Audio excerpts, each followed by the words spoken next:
In the shadowy corners of Irish folklore, there exists a chilling apparition known as the fetch. More than just a ghost or phantom, the fetch, the ghost of the living, is a spectral double, a harbinger of death whose appearance often spells doom. It is a double spirit, one which takes on the identical appearance of someone. But what is the truth behind this eerie doppelganger? Join us as we unravel the mystery of the fetch, exploring its origins, characteristics, and its haunting influence on culture, both past and present.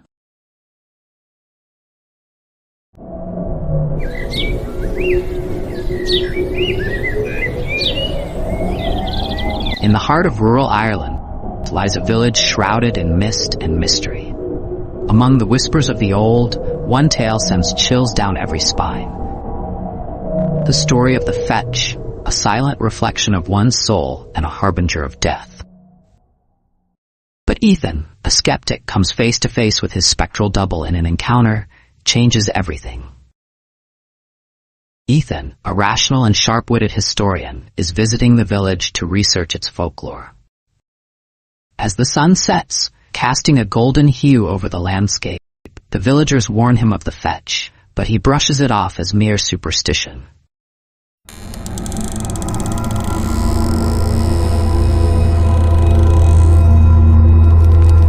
One night, as Ethan works late in his rented cottage, a strange chill fills the room.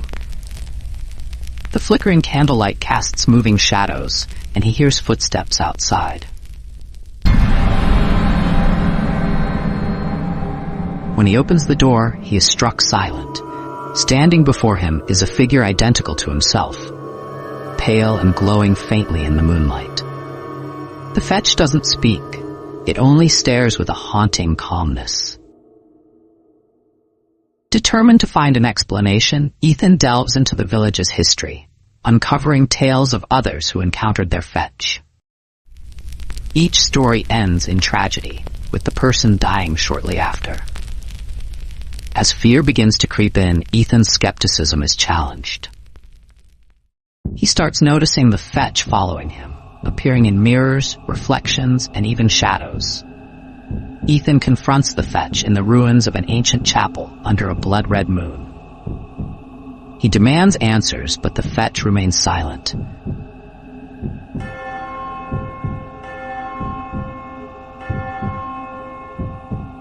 As the bells of midnight toll, Ethan suddenly feels his breath shorten. The fetch steps forward, merging into Ethan's shadow. A wave of realization washes over him. It wasn't death he feared, but the truth about himself.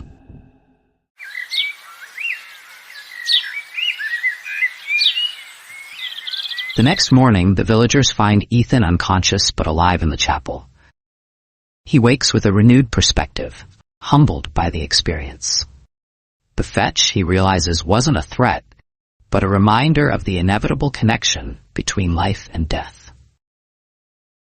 The story ends with Ethan leaving the village, his reflection in the car mirror lingering unnaturally as he drives away.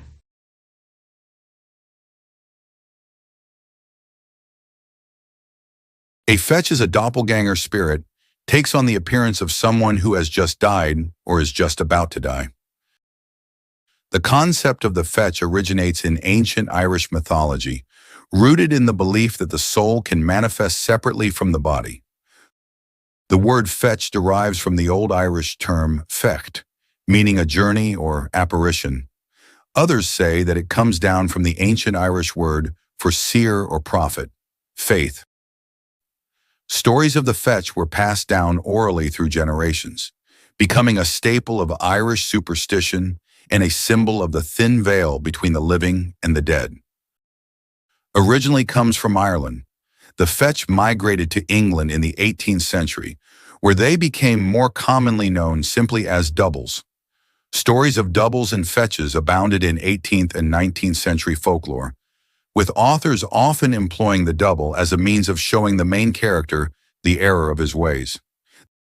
The fetch is said to appear as a perfect spectral replica of a living person, often seen by friends or family at twilight or dawn. Other stories tell the fetch as an omen of impending death if seen in the evening, but as a promise of good fortune if seen in the morning, although the latter may be optimistic at work. A fetch rarely is malevolent. They seem to only be portents, almost like projected versions of precognition. Unlike an ordinary ghost, the fetch doesn't speak or interact. It simply manifests, often wearing the same clothes as its living counterpart. This silent mimicry makes the fetch both unsettling and unique, a reflection of a life not yet extinguished. The fetch might have the marks of impending death, so if someone was about to die in a fire, the fetch may be burned and horrible in appearance. Or if they are to have a heart attack, it may be clutching its chest. Sometimes it can be seen only by the one it imitates, and sometimes it can be seen by everyone except the person it imitates. Often it is gray and shadowy when seen from the corner of the eye, and is described as being airy in substance or not all there. The fetch can also appear after a person has just died, walking among their loved ones, although seeming to be distant or distracted. If followed for a while, it will vanish into dark corners or behind trees. So if you see yourself walking along beside yourself and haven't had a drop to drink, be extra careful, for the fetch has come calling. The appearance of a fetch is believed to be a death omen, signifying that the person it mirrors is about to die. However, not all sightings end in tragedy. If the fetch appears during the morning hours, it may instead be a sign of good fortune. To ward off a fetch or prevent its arrival, communities often relied on rituals such as burning sage, reciting protective prayers, or keeping iron charms near doorways, iron being thought to repel spirits. In Irish communities, the sighting of a fetch would often lead to collective action. Families might hold a wake for the living, treating the apparition as a premonition. Some believed that offering prayers or lighting a candle for the soul of the person mirrored by the fetch could avert their untimely death. These rituals were as much about spiritual protection as they were about communal solidarity in the face of fear.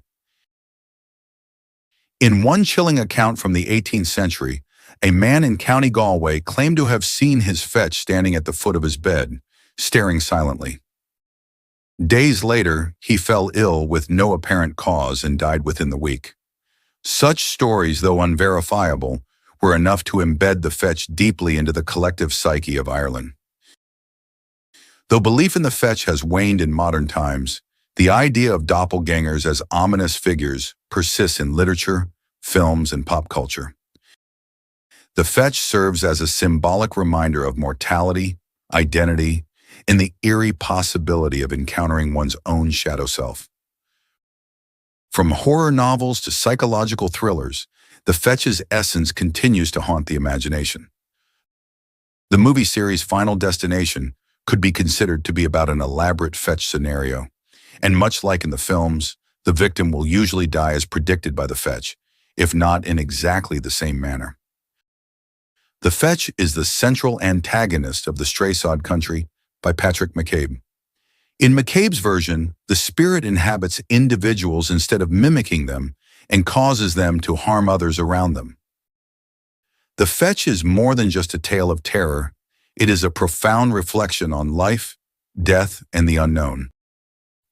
Its spectral form serves as a bridge between worlds, a silent witness to the fragile nature of existence. As long as there are stories to tell, the fetch will remain a haunting presence in the annals of Irish folklore.